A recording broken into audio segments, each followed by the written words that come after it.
اعوذ باللہ من الشیطان الرجیم۔ پناہ مانگتا ہوں میں اللہ کی شیطان مردود سے۔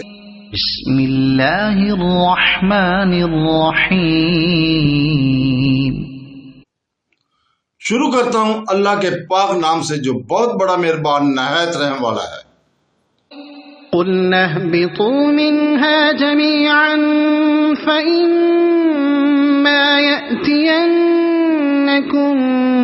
مِّنِّي هُدًى فَمَن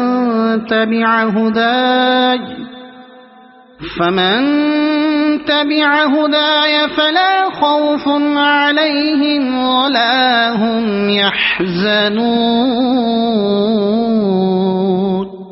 وَالَّذِينَ كَفَرُوا وَكَذَّبُوا بِآيَاتِنَا أُولَئِكَ أَصْحَابُ النَّارِ هُمْ فِيهَا خَالِدُونَ۔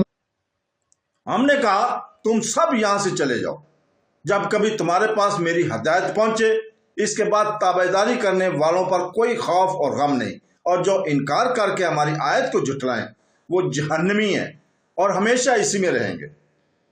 اس آیت میں جنت سے نکالتے ہوئے جو خبر حضرت آدم علیہ السلام اور حضرت حوا اور ابلیس کو دی گئی، اس کا بیان یہاں ہو رہا ہے کہ کتابیں، انبیاء اور رسول بھیجے جائیں گے، معجزات ظاہر کیے جائیں گے، دلائل بیان فرمائے جائیں گے، راہ حق واضح کر دی جائے گی۔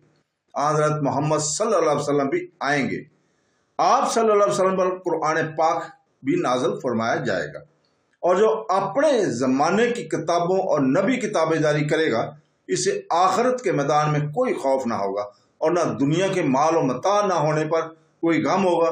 سورہ طٰ میں بھی یہی فرمایا گیا ہے، میری ہدایت کی پیروی کرنے والے نہ گمراہ ہوں گے نہ بدبخت، اور بے نصیب اور میری یاد سے منہ موڑنے والے دنیا کی تنگی اور آخرت کے اندھے پن کے وضع میں گرفتار ہوں گے۔ یہاں بھی فرمایا کہ انکار اور تکذیب کرنے والے ہمیشہ جہنم میں رہیں گے۔ ابن جریر رحمۃ اللہ علیہ کی حدیث میں ہے کہ رسول پاک صلی اللہ علیہ وسلم فرماتے ہیں جو اصلی جہنمی ہیں انہیں تو جہنم میں نہ موت آئے گی اور نہ ہی زندگی ملے گی۔ ہاں، جن موت متبع سنت لوگوں کو ان کے بعض خطاؤں پر جہنم میں ڈالا جائے گا یہ جل کر کولا ہو کر مر جائیں گے اور پھر شفاعت سے نکال لیے جائیں گے۔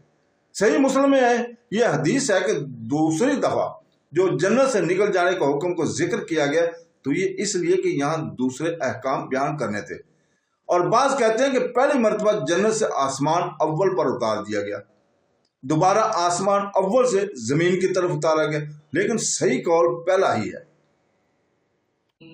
صدق اللہ العظیم۔